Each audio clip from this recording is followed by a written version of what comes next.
Romanos 4, verso 18, está escrito assim: mesmo quando Abraão não tinha motivo para ter esperança, presta atenção no nível que estava a vida dele, Abraão a manteve, crendo que se tornaria o pai de muitas nações, pois Deus lhe tinha dito: esse é o número de descendentes que você terá. Mesmo quando Abraão não tinha motivo para ter esperança. Ah, pastor, eu disse isso por quê? Porque eu não tenho nenhum motivo para ter esperança. Então eu quero te apresentar o pai Abraão. Ele só é chamado de patriarca da fé, pai na fé, porque ele creu quando não tinha motivo para ter esperança, senão não seria chamado assim. E o que você está dizendo, pastor? Que Deus quer mudar o teu nome. Eu não estou falando do nome de registro, eu estou falando do seu testemunho, da sua fama, de como você é conhecido. Deus quer mudar aquele que era conhecido como enrolado, como aquele que é desenrolado, aquele que era mentiroso, como aquele que é verdadeiro, aquele que agia de engano agora é sincero, aquele que vivia no pecado agora vive em santidade, aquele que devia agora empresta, dá, semeia, aquele que se arrastava agora corre, aquele que chorava agora se alegra. Abraão não tinha motivo aparente ou natural, mas ele manteve a sua esperança. Ei, presta atenção, quem quer vencer? Alguém aqui quer vencer? Alguém aqui crê que Deus se importa em fazer você vencer? Mas você precisa manter algumas coisas na sua vida. É você que tem que manter, não é Deus que vai manter. A Bíblia não diz que Deus manteve a esperança acesa, a chama da esperança no coração de Abraão. Não está escrito isso. A gente precisa ler a Bíblia. Jesus diz: vocês erram porque não conhecem a Escritura e o poder de Deus. Procurem conhecer e vocês não vão errar, vão acertar mais. Eu quero acertar mais. Mais alguém? Abraão manteve a esperança. O que Deus tem falado para você manter? A dignidade. E por que você não está mantendo? Manter a verdade, mesmo que lhe custe muito. E por que não está mantendo? Manter o temor, a santidade, por que não está mantendo? Não, pastor, é que o meu caso, sabe, que eu tenho... Não, o seu caso não. Abraão está chegando nos 100 anos, Sara nos 90, Sara é estéril. Se no auge do vigor de Abraão e Sara não deu certo, toda circunstância natural diz que não vai dar certo. Só que Abraão reconhece que Deus é maior do que o ventre de Sara, do que a sua idade, do que as circunstâncias. Irmãos, o Deus de Abraão é o meu Deus, é o seu Deus, e Ele é maior do que qualquer circunstância que a gente esteja vivendo. Põe para mim o primeiro tópico, por favor, vamos lá. Deus é o que? Bem forte. Deus é o que? Maior que nossas limitações, fraquezas e impossibilidades. É que isso aqui, pastor, eu sou limitado, eu sei, e muito provavelmente Deus só te chamou para viver esse tipo de promessa porque sabe que você por si mesmo não tem possibilidade, porque senão você diria que foi o seu braço que te engrandeceu, que foi pela sua capacidade. Não, é através da glória de Deus, da graça de Deus, do poder de Deus, que se aperfeiçoa nas nossas fraquezas. Não estamos isentos da participação no processo, mas reconhecemos que a glória do processo é dele. Nós fazemos aquilo que está ao nosso alcance, e Ele faz o extraordinário e o sobrenatural. Então Deus é maior.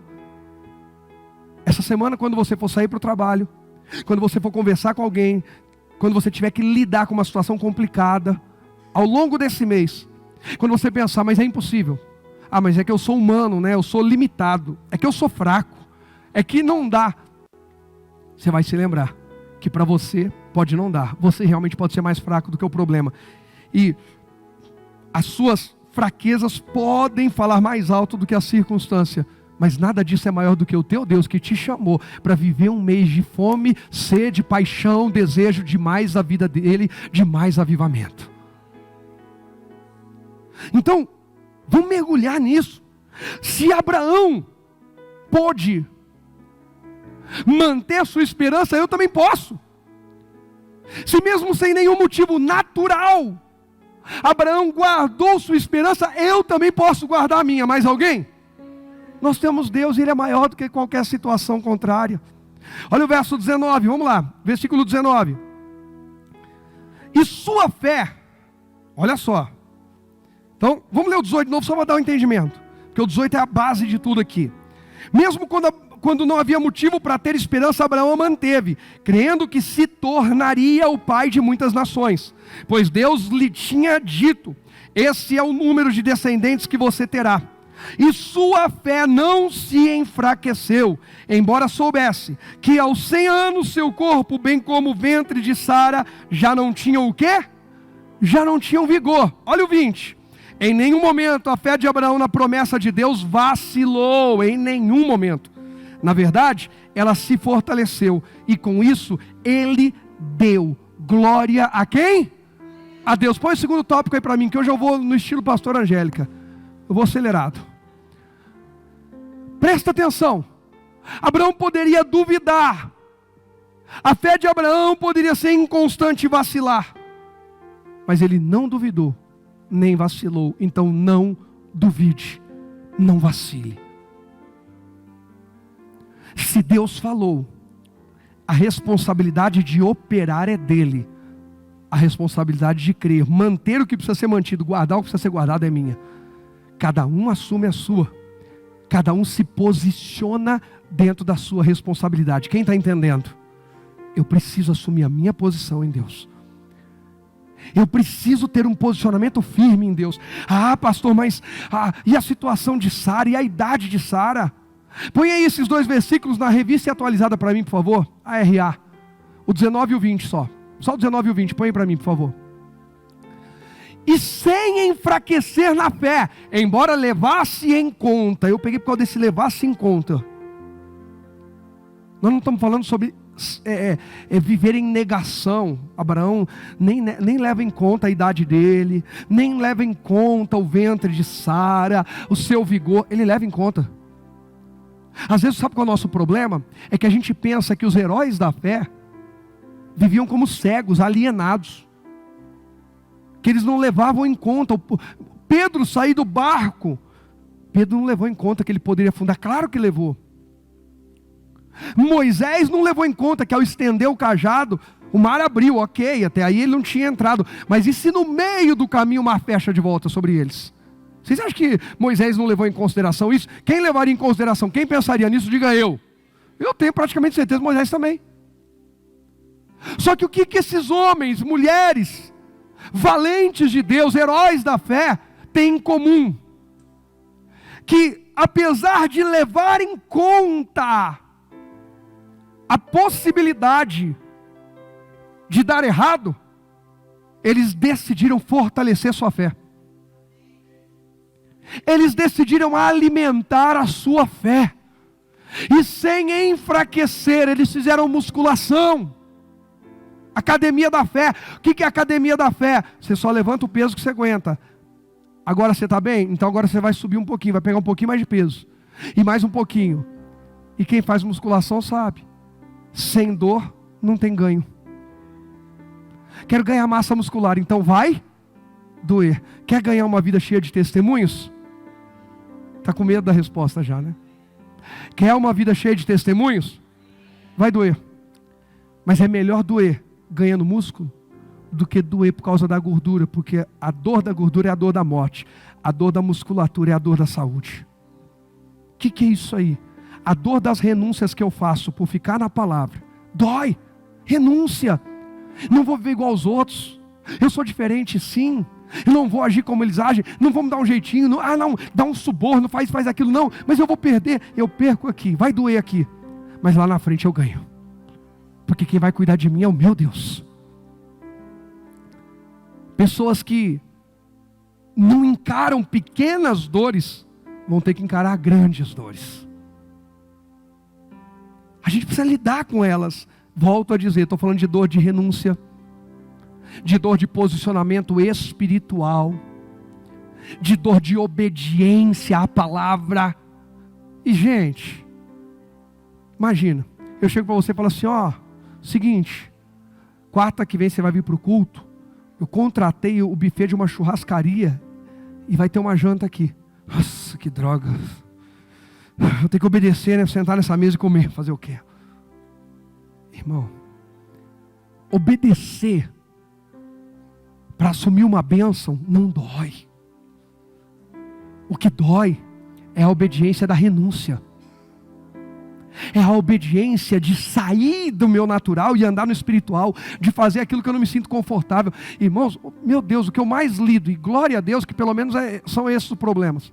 O que eu mais lido, gente que às vezes, vou sair da igreja, vou sair de tal missão, por quê? Porque eu não me sinto confortável. Não é por pecado. A igreja está no pecado. Não é porque estão tratando fora da palavra, não é porque há heresia, não. É porque alguém decidiu que se não traz conforto, então não é de Deus. Alguém consegue imaginar uma cruz confortável? Alguém imagina uma cruz confortável? Aí eu vou dar 2 recados. O primeiro, para o engraçadinho que pensa, mas a cruz era de Jesus, mas ele falou que quem quiser vir após ele, negue-se a si mesmo e tome a sua cruz. Ele tomou a dele, a sua ele não vai tomar.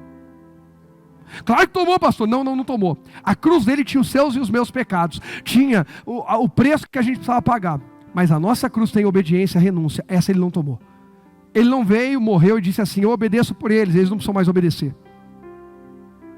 Ele não disse. Nós precisamos tomar nossa cruz. Cruz é lugar de conforto, gente? Seria legal se Jesus falasse: cada um pega o seu barco, atravessa o mar.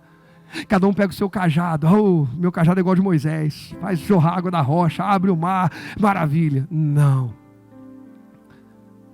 Poderia pelo menos ter dito: cada um pega as tábuas da lei. É mandamento, fala de obediência, mas são tábuas de lei. O que você acha que é melhor? Carregar tábuas de pedra, escrito lá os mandamentos de Deus, ou uma cruz? O que é melhor, gente? O que é mais confortável? As tábuas. Mas Jesus mandou tomar a cruz. O povo que desprezou as tábuas teve que encarar a cruz. Forte, hein? O povo que recebeu de Deus palavras para viver dentro da aliança, desprezou. Então agora estamos de boa, tá nada. Eu pago o preço, mas vocês vão carregar uma cruz. Mas vai valer a pena. Você pode dizer isso para quem está do lado? Diga: vai valer a pena. Renúncia. Fortalece, não enfraquece na fé. Vai doer. Eu vou ter que renunciar ao meu temperamento, vai. A minha personalidade, vai. Eu vou ser fiel a Deus, eu vou ser leal. Em vez de fazer conta com eu ficar com o que é de Deus, eu vou fazer conta só com o que é meu. O de Deus é de Deus. E Deus vai prover na minha vida. Aí eu vou pedir perdão para quem eu acho que eu não deveria pedir. Eu vou, porque Jesus não precisava fazer nada do que Ele fez. E Ele fez por mim, por você. E agora nós somos imitadores dEle. Não duvide, não vacile, sem enfraquecer na fé, embora levasse em conta o seu próprio corpo amortecido, sendo já de 100 anos e a idade avançada de Sara. Põe o 20. Não duvidou por incredulidade da promessa de Deus, mas pela o quê? Pela fé, se fortaleceu, fazendo o quê? Dando glória a Deus. Sara, e aí? Veio o costume normal das mulheres. Glória a Deus, não foi essa, vai ser a próxima. Sara, e aí? Nada ainda, glória a Deus. Eu imagino Abraão falando: glória a Deus, vamos ter que continuar treinando. Para um jovem hoje, motivo de alegria. Pastor, que benção, vou treinar bastante com a minha Sara. Mas a Sara tinha seus 90, estava chegando nos 90, e Abraão tinha seus 99. Irmãos, Abraão decidiu. Tem gente aqui que a grande mudança da sua vida, isso é claro que Deus está falando comigo aqui, muito claro, está em uma decisão que Deus já pediu para você e você está negando. Toma essa decisão hoje. Vai virar a chave na tua vida. É aquela decisão: pastor, eu sei o que Deus tem pedido, eu sei o que Deus tem ordenado, eu sei qual... E eu tenho... Ao invés de lutar contra Deus, luta contra a frieza. Luta contra o desânimo. Põe o próximo tópico aí para mim, por favor. Olha isso aqui. Lute firmemente contra a incredulidade. Não era fácil para Abraão. E entenda que ela aparece em diversas formas. Porque a gente pensa que incredulidade é só o duvidar, assim, Deus deu uma palavra, então não. Não é. Aparece através dos sentimentos. Eu não estou sentindo que é hora de perdoar. Irmãos, eu estava um pastor falando comigo, ele falou assim: pastor, me ajuda em oração, estou numa batalha na igreja que eu dirijo, que eu congrego. Eu falei: por que acontece? A gente marca um evangelismo, aí chama o pessoal e vai perguntar: irmão, por que você não foi? A outra pessoa tem um ministério, um chamado para dançar, por exemplo. Irmão, por que você não foi dançar para Jesus? Eu não senti. Você não o quê? Irmão, eu não acordo quarta-feira dizendo, Senhor, vamos ver o que eu vou sentir hoje. E gente, hoje não vai ter culto não, porque eu não senti de vir pregar. Alguém já disse, é verdade. Povo que se converte por causa da emoção, por causa do sentimentalismo, desvia quando a emoção e o sentimentalismo vai embora. Mas quem se converte por causa da palavra nunca vai desviar, porque a palavra não passa. Passam os céus e a terra, mas a palavra de Deus permanece para sempre. É por isso que a gente não desvia. É porque não é uma emoção, não é uma vibe nova. É a essência. É raiz, é de verdade. Sentimentos, desejos. Às vezes nos desejos nossos naturais querem fazer a gente duvidar. Influências externas, às vezes é o meio onde a gente vive, às vezes são pessoas falando, às vezes é aquilo que a gente ouve, aquilo que a gente assiste. Dedique mais tempo a Deus e menos tempo às redes sociais. Dedique mais tempo a Deus, menos tempo à televisão. Dedique mais. Eu não tenho tempo, pastor, para ler a Bíblia. Então dá uma olhadinha no tempo que você gasta em aplicativo. O celular, ele fala quanto tempo você gastou. E você vai ver que não é falta de tempo. É falta de interesse, ou prioridade, ou paixão, ou desejo, ou vontade, ou o nome que você quiser dar. Porque tempo todo mundo tem igual. Deus deu para todo mundo igual. Se alguém consegue estar aqui nesse culto, se alguém consegue ler a Bíblia, se alguém consegue orar, por que o outro não consegue? Em algum momento a gente consegue, se quiser, consegue. Influências externas. Tem gente que dança conforme a música, mas tem gente que o coração já está tocando desde a eternidade, desde o céu. Não importa a música que toca ao redor, dentro do meu coração já tem uma canção. É a glória de Deus se manifestando dentro de mim. Outra batalha que a gente precisa lutar contra, que se manifesta de diversas formas, ataques espirituais diretos. Às vezes é uma potestade espiritual mesmo. Às vezes é uma coisa diabólica, demoníaca. E você vai guerrear, mas vai vencer. A nossa fome de Deus vai prevalecer em nome de Jesus. Essa fome de avivamento, essa paixão, irmãos, é tempo de nos fortalecermos, de lutar firmemente. Volta lá no 4:20, põe aí para mim, Romanos 4:20. Na NVT e depois vou ler na Almeida Revista Atualizada. Em nenhum momento a fé de Abraão na promessa de Deus fez o quê? Vacilou, em nenhum momento. Na verdade ela se fortaleceu e com isso ele deu o quê? Glória a Deus. Põe para mim na Revista Atualizada, por favor. Não duvidou por incredulidade da promessa de Deus, mas pela fé se fortaleceu, dando o quê? Glória a Deus. Então lutou firmemente, guerreou, combateu. Próximo tópico, põe para mim. Agora, fortaleça a sua fé.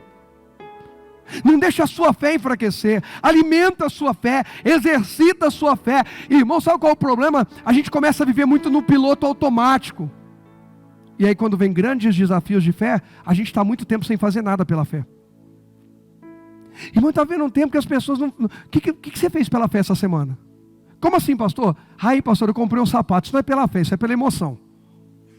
Isso aí você quis, isso aí foi desejo da sua alma. Tem nada a ver com fé. O que você fez pela fé? Pastor, pela fé eu pedi perdão a alguém que eu sabia que não ia perdoar, que ia esbravejar, que não sei o que, mas pela fé, por obediência à palavra, eu fui lá e fiz a minha parte, porque eu creio em Deus. Que a gente precisa entender também que pela fé não é só quando você pensa em entrar em cova de leões, em andar sobre as águas, em abrir o mar. Irmão, obedecer. Porque eu creio em Deus pela fé. O que é fé? Certeza das coisas, espera, prova do que não se vê. Se Deus falou, acabou. Eu espero que Deus venha cumprir a parte dele, Deus venha abençoar, Deus venha cuidar. E o que Deus mandou fazer? Mandou fazer isso aqui, eu fui lá e fiz, pela fé. Pela fé eu orei por alguém que olhou para mim e disse, por mim não precisa nem fazer suas orações, hein? Eu vou para o inferno com gosto. Pela fé eu continuo orando e dizendo, aquela pessoa vai para o céu, aquela pessoa vai para o céu, aquela pessoa vai para o céu. Pela fé. Pela fé, eu trabalhei e dei o melhor de mim no lugar que eu estou e que não sou valorizado. Mas eu dei o melhor de mim, crendo que Deus vai me abrir portas maiores, porque eu estou sendo fiel no mínimo. Porque enquanto eu estiver nesse lugar, a Bíblia diz para eu trabalhar para os homens, como se eu estivesse trabalhando para Deus. Então se é para Deus, os homens aqui não estão valorizando, mas eu estou fazendo para Deus, eu vou dar o meu melhor. E pela fé Deus já está abrindo portas maiores para mim. Pela fé. Minha irmã e meu cunhado não eram de Jesus, viviam juntos, como casados, amaziados.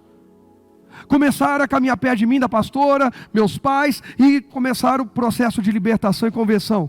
Aí falou, e agora? A gente vive no pecado, não quer viver mais, mas a gente não tem condições. Eles viviam num apartamento que não tinha nem mobília direito. E a gente quer fazer uma festa bonita de casamento, a gente não quer só ir no cartório assinar. Eu cheguei para eles e falei, honrem a Deus que Deus vai honrar vocês.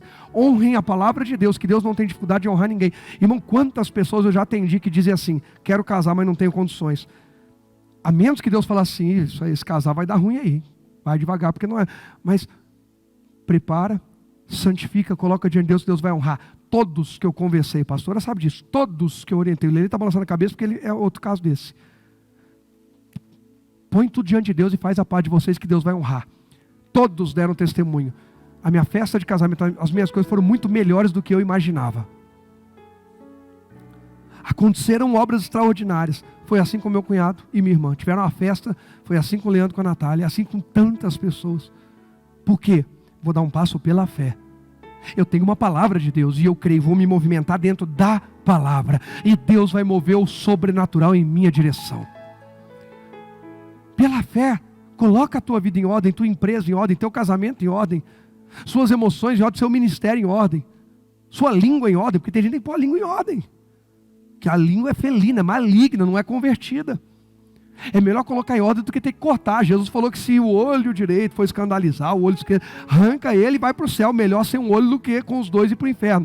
Então, antes que tenha que arrancar a língua, que gosta de falar de todo mundo, mas não consegue enxergar que tem uma trave dentro da tua casa, enxerga problema na casa de todo mundo, enxerga BO na casa de todo mundo e não enxerga os seus BOs,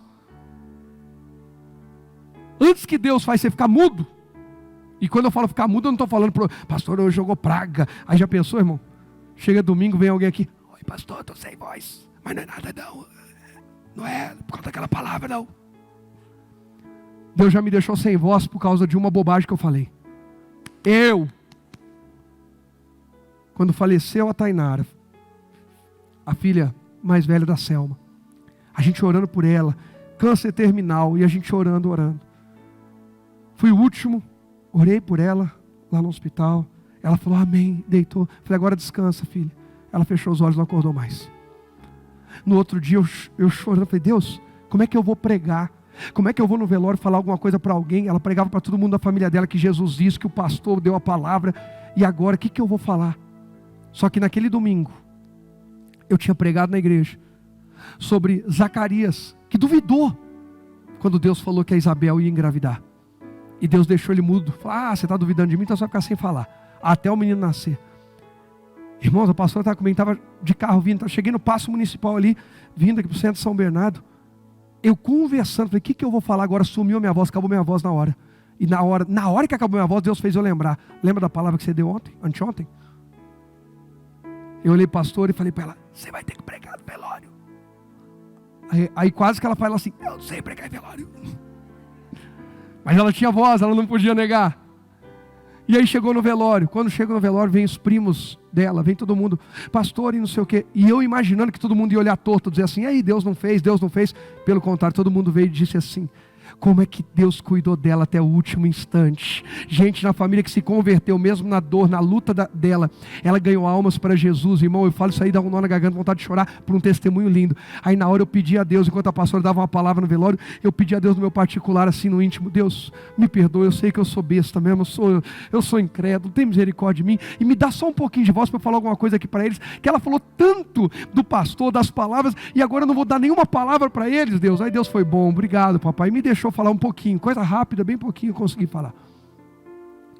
Ei, para de falar bobagem e volta a falar pela fé. Volta a falar mais do que está escrito e menos do que estou sentindo. Mais do que está escrito e menos do que me disseram. É um tal de me disseram, tem gente dizendo coisa demais. Não porque eu ouvi falar. Vamos para o está escrito. Jesus resistiu ao diabo dizendo, nem só de pão viverá o homem, mas de toda palavra que sai da boca de Deus. Eu preciso me alimentar e viver da palavra de Deus. Fortalece sua fé e as suas convicções em Deus. A gente tem que parar de ter medo de ter uma convicção em Deus. Fortaleça a sua fé e suas convicções em Deus. O que mais que eu tenho que fazer? Pode pôr o próximo tópico, por favor. A Bíblia diz que Abraão não enfraqueceu na fé, mas se fortalecia fazendo o quê? Dando glórias a Deus. Então glorifique mais a Deus. Porque a gente abre uma boca desse tamanho para falar que está doendo. A gente abre uma boca desse tamanho para falar que estamos sofrendo. Que ninguém liga. Que ninguém se importa. Mas na hora de testemunhar e glorificar, a gente fica, eu sou tímida, tenho vergonha de falar. Glorifique a Deus.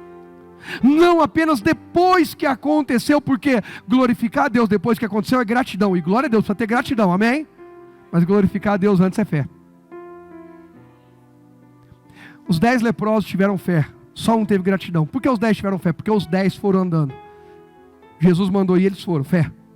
Um foi grato e voltou, mas os 10 tiveram fé. Você tem fé? Pastor, minha fé é muito pequenininha. Jesus falou que ela pode ser do tamanho de um grão de mostarda. Ela só precisa ser uma fé viva. Exercita ela que cresce. Ela cresce. Fé cresce, mas cresce ouvindo pela palavra. O que você anda ouvindo? Irmão, tem gente que tem tempo para ouvir forró. Nada contra forró. Mas eu tenho tantas batalhas espirituais, eu preciso ouvir palavra e louvor, porque eu preciso estar preparado para a próxima guerra. Que isso, pastor? Fanatismo? Não. Sensibilidade espiritual. Pastor, sou sensitivo? Não, estou falando de sensibilidade. O que é isso? Irmão, está nítido que a coisa está estreitando, nós estamos muito pertinho do fim. Alguém duvida disso? Os ímpios estão falando, gente. Ateu está falando, isso parece que o mundo vai acabar, né? Aquele negócio que os crentes falam lá, parece que é verdade. E o crente está lá ouvindo funk. E o crente está lá ouvindo, vendo o que não deve. Fortalece sua fé e você vai glorificar Deus com mais facilidade. A dificuldade em glorificar Deus é pelo alimento errado que está entrando. Quando a gente se alimenta bem, o corpo trabalha bem, mas quando a gente se alimenta mal, o corpo trabalha mal. Tem que alimentar bem e exercitar as duas coisas. Bom alimento e exercício. Isso serve para a saúde física. Isso serve para a saúde emocional. Isso serve para um casamento. Alimenta bem teu casamento. E se fortaleçam em Cristo. Alimenta bem seus filhos e os fortaleça em Cristo. Nosso filho não tem que ser treinado para ser os mimadinhos, não. Meu filho tem que ouvir, não. Meu filho às vezes vai ter alguém vai falar uma coisa para ele e eu como pai vou ficar quieto. Falando, deixa ele crescer, deixa ele desenvolver. Quero ver como que ele reage a isso. Te mete comigo não, que meu pai é o pastor, vai expulsar você e sua família da igreja. O Rogerinho já sabe, ele nunca falou isso, graças a Deus. Menino de bom caráter, temperamento, equilibrado, e mais, ele sabe o pai que tem. Se ele falar aí, nosso Deus. Se ele falar isso, o videogame dele no dia seguinte está doado. Celular confiscado. Mas eu não preciso me preocupar, porque é o seu caráter dele. Mas presta atenção, se ele tivesse sido criado, hiper protegido, mimadinho do papai, intocável, porque falaram com meu filho de um jeito, ei, quem aqui já foi esculhambado no trabalho? Eu já fui xingado de filho, não sei do que, um monte de coisa que não tinha culpa nenhuma. Por que eu não desisti de trabalhar? Porque eu fui treinado para superar adversidades. Você está treinando seus filhos para quê? Para ser um bando de frouxo? Pelo amor de Deus, gente. Pastor, então pode deixar fazer o que quiser. Pelo amor de Deus, gente. Eu estou falando que vale tudo aqui, não. Estou dizendo apenas que é melhor que os meus filhos encarem desafios diante dos meus olhos e eu possa supervisionar as reações deles, do que ele tenha que encarar lá fora sem eu enxergar o que está acontecendo. Eu prefiro que o meu filho tenha um problema no ambiente em que eu enxergo. E ao invés de dramatizar, poxa vida, não. Deus, obrigado, porque está aqui, deixa eu ver como que ele vai reagir. Deixa eu ver como que as coisas vão acontecer. Obrigado, Senhor, o Senhor permitiu que fosse perto de mim, para eu pelo menos, se preciso for, intervir. Irmãos, eu não estou falando aqui que está permitido os filhos um do outro se tacar aqui, porque se o meu filho fizer de errado, eu sou o primeiro a doutriná-lo, a discipliná-lo. Porque tem filho que parece que não tem pai, não tem mãe. Toca o terror, o pai e a mãe ficam rindo. Lembro uma vez o filho de um pastor. Na igreja a gente estava lá e estava o pastor nosso, líder. Aí meu filho do pastor entra lá na sala e está todos os pastores. Aí o pastor, vai ser gentil criança. O menino veio, fechou a mão e foi dar um soco na cara do pastor. Aí o pai riu, falou, ele faz assim em casa. Eu falei, meu Deus, eu não estou acreditando que eu estou ouvindo isso. O Rogerinho, com uns 2 anos de idade mais ou menos, me deu uma mordida no braço, não foi, linda? Nunca mais me mordeu, porque eu mordi ele de volta. Com mais força do que ele tem. Não mordi para arrancar pedaço, o bracinho dele está inteiro ali, pode olhar. Não tem nenhuma cicatriz.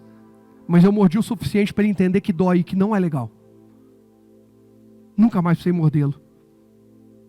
Israel esses dias... Não posso falar porque a Sandrinha está aqui, depois eu conto do Israel. Israel esses dias fez aniversário, só isso. Ei, se eu não ponho limite, ele vai aprender que tem limite do jeito pior que existe, se acidentando lá na frente. Agora, quando ele tiver que encarar adversidades, eu estou ali só para tentar controlar, dentro da medida do possível, os efeitos colaterais. Mas eu preciso aprender a deixá-lo lidar com aquela situação. Ele precisa fortalecer a fé dele. Quem está entendendo? Isso serve para a criança. E por que eu peguei o exemplo da criança? Porque às vezes, irmãos, uma área da nossa vida, nós somos pequenininhos espiritualmente falando. Tem área da minha vida que às vezes eu estou como uma criança, eu estou pequenininho, estou frágil ali. Alguém já percebeu que acontece assim na nossa vida? Uma área que às vezes, irmão, no mês passado você era um gigante naquilo. No mês seguinte você é uma criança naquilo. Alguém já percebeu que na vida é assim? Não, falou em emocional, eu estou resolvido. No mês seguinte está arrebentado. Financeiramente eu estou convicto, no outro mês está desesperado. E o que eu preciso fazer mesmo? É aquela fé tamanho de um grão de mostarda, é como uma criança. Fortalece, não quebra princípio, fica em Deus. A vereda do justo é como a luz da aurora, vai brilhar mais e mais até ser o dia perfeito, até a obra de Deus ser completa na nossa vida. Glorifique a Deus. Murmurar faz você afundar, glorificar faz a sua adoração subir e o socorro do céu descer. Pensa comigo quando vier a vontade de murmurar, que murmurar é cavar e gritar lá para baixo. Você quer socorro que vem de baixo? Mas glorificar e adorar é clamar para o céu, aí Deus envia os anjos para te dar suporte lá embaixo. Quando você murmura, você não está fazendo algo bom subir, você está fazendo algo terrível descer. Mas quando você adora, quando você confessa em fé, quando você se posiciona em fé, você está fazendo adoração, confiança, gratidão subir. Então se prepara que o céu vai reagir à sua adoração. O céu reage. Onde tem alguém adorando, Paulo e Silas estão orando e cantando louvores, não estão murmurando. Por que fomos presos? Aí, não adianta nada, ser fiel não vale a pena, olha aí, não.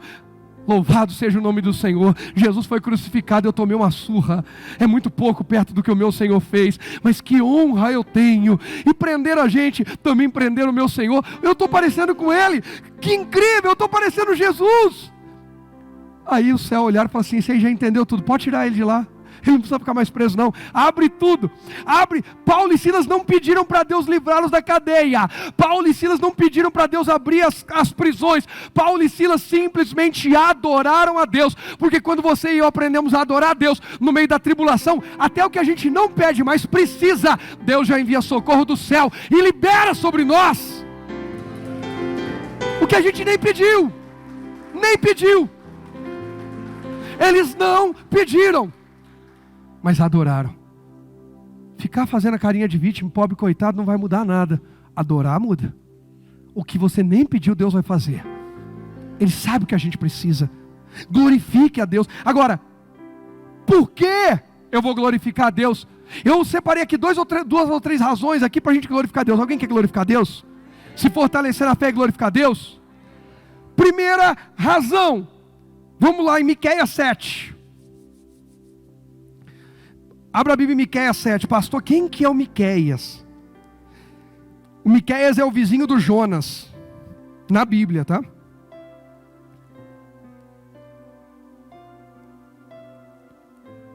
Ele é antes do Naum. Pastor, piorou. Por isso que eu falei do Jonas, fica mais fácil. O vizinho Jonas é mais conhecido que o vizinho Naum. Miqueias 7. Presta atenção. Por que eu tenho que glorificar a Deus? Eu tenho só mais 2, 3 tópicos para falar com você, coisa rápida. Miqueias 7, 18. Deixa eu virar aqui. Está escrito assim, ó. Vamos ver se você fala: pastor, eu nunca li isso aí, você vai ler hoje. Que outro Deus há semelhante a ti, que perdoas a culpa do remanescente e esquece os pecados dos que te pertencem.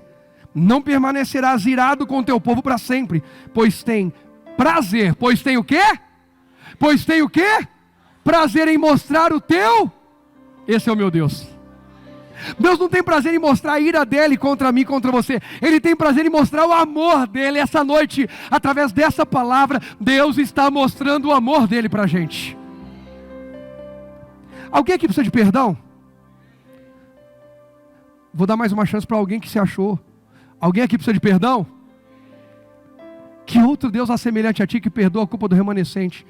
Remanescente, os que ficaram, os que permaneceram, os que perseveraram. Presta bem atenção que está dizendo remanescente, não é de todo mundo não. Quem não permanece não vai ter perdão. O perdão é para quem acessa o perdão. O perdão é mais ou menos como um crédito. Você recebeu lá um cartão para ir lá e sacar algo para pagar a sua conta. Aí você fala, não quero esse cartão. Mesmo estando no banco, um saldo positivo em seu nome, você continua com o nome sujo, porque você não sacou para pagar o débito. Quem está entendendo aqui a parábola? É isso, gente.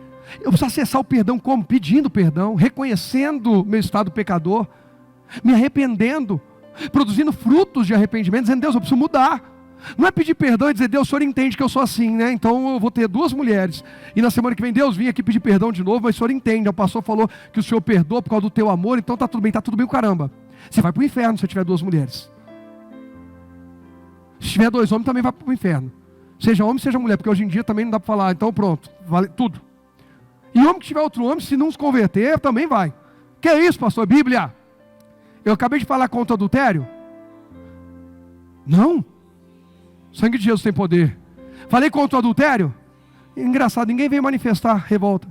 Mas fala contra a homossexualidade. Pecado. Nós não estamos falando sobre pessoas, estamos falando sobre comportamento. Fala contra adultério, fala contra a prostituição, fala contra a violência, homicídio. E está tudo bem. Aí agora vira Satanás fazendo tumulto na igreja com o negócio do aborto. Meu corpo, minhas regras. Minha filha, então cria o seu corpo. Você faz um corpo, você. Aí o corpo é seu. Não, eu não fiz, foi Deus que fez. Então o corpo não é seu, é de Deus. Já começa por quem fez. Quem fez foi Deus. Eu cheguei aqui pronto no mundo. Alguém mais? Você lembra de você juntando seus ossos? Você chegou como? Pronto. Pronto, gente. Eu não estou falando que você já tinha desenvolvido tudo que desenvolveu. Eu estou falando corpo físico, pronto. Quem chegou pronto, dá um glória a Deus. Foi você que se auto-fez? Então pronto, quem fez é que, sabe, que governa, que manda, como falou Elisângela, gostei. Já fala escancarado, manda, acabou.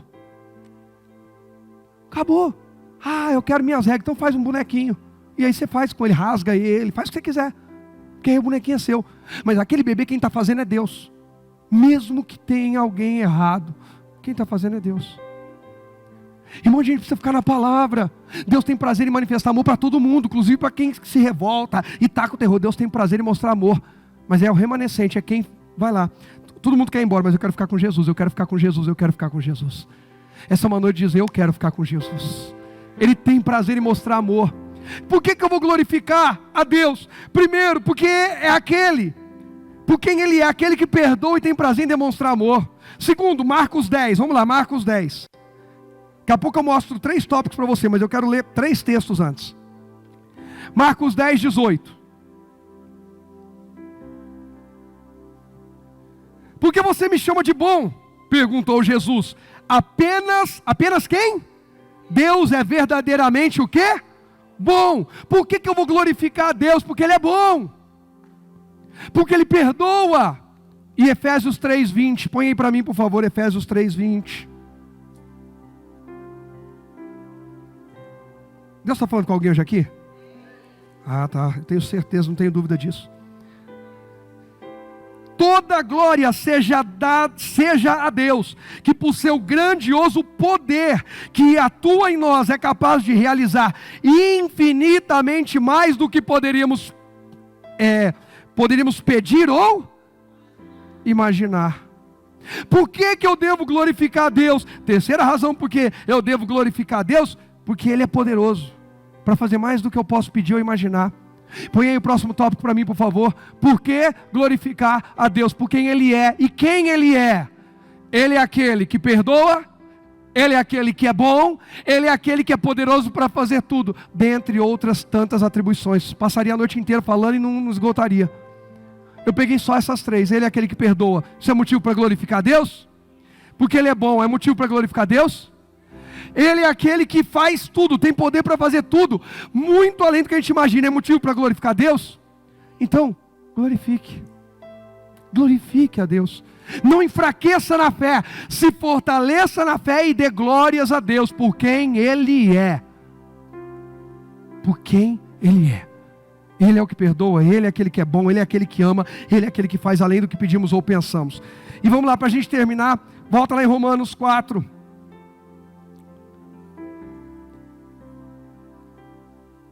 Romanos 4, verso 18. Irmãos, eu teria ainda 3 textos para ler, que outro dia eu leio, talvez quarta que vem.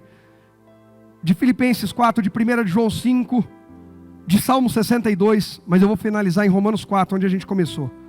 Mas esses 3 textos, talvez eu fale deles na quarta que vem, que são poderosíssimos.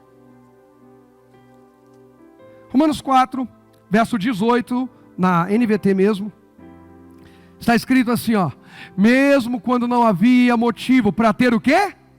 Esperança, Abraão a manteve. Você não tem motivo, joga isso fora, o jogo não é de Deus. Para, lembra da mulher de Jó? Amaldiçoa o teu Deus e morre. Não faço isso não.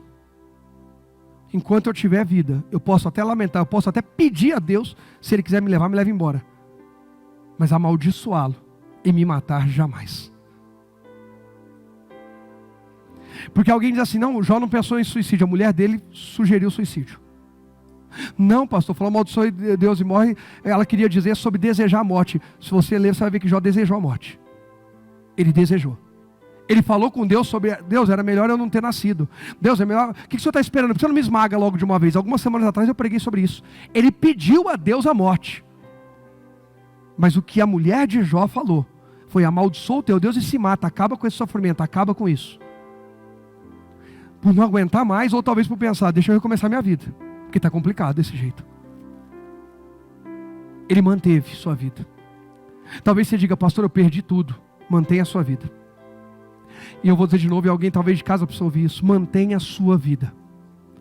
Mantenha a sua esperança, porque Deus ama você. Mantenha sua esperança. Se fortaleça na fé e glorifique a Deus. Mesmo quando não havia motivo para ter esperança, Abraão manteve, crendo que se tornaria o pai de muitas nações.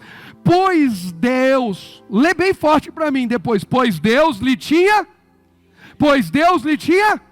Quem foi que falou então? Quem falou? Quem está falando com você hoje? Deus falou com Abraão, ele creu. Deus falou com o Rogério crê. Deus está falando com mais alguém hoje aqui? Creia! Creu! Ele lhe tinha dito: esse é o número de descendentes que você terá. Deus, o tempo está passando, mas o Senhor disse que eu vou ter. Deus, o tempo está passando, mas o Senhor disse que vai fazer. Deus, o tempo está passando, mas o Senhor disse que vai mudar.